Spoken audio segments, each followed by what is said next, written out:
سید سجاد کا خطبہ دمشق کی مسجد میں یزید نے سب کو قیدی بنا کر رکھا ہوا. ایک مرتبہ یزید نے اپنا خطیب مقرر کیا. یزید کے خطیب نے امام علی کے اعتبار سے امام علی کی شان میں گستاخی کی.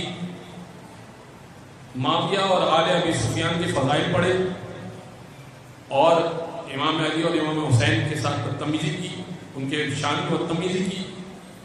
ایک مرتبہ سید سجاد نے کہا کہ مجھے بھی اس لکڑی کے ٹکڑے پر جانے کی اجازت دے. سید سجاد گئے لکڑی کے ٹکڑے پر، جسے ممبر کہا جائے. ممبر پہ گئے، پہلے اللہ کی حمد بیان کی، اللہ کی ثنا بیان کی. اس کے بعد کہا ایھا الناس اوتینا ستا وفضلنا بسبع. 6 چیزیں اللہ نے ہمیں عطا کی، 7 چیزوں کی وجہ سے اللہ نے ہمیں فضیلت عطا کی. 6 چیزیں جو میں نے آپ کی خدمت میں کل پیش کی: اوتینا العلم والحلم والسماحۃ والفصاحۃ والشجاعۃ والمحبۃ فی قلوب المؤمنین. اللہ نے علم عطا کیا، اللہ نے برداشت عطا کی، اللہ نے فصاحت عطا کی، اللہ نے شجاعت عطا کی، اللہ نے سماحت عطا کی، جود و کرم عطا کیا.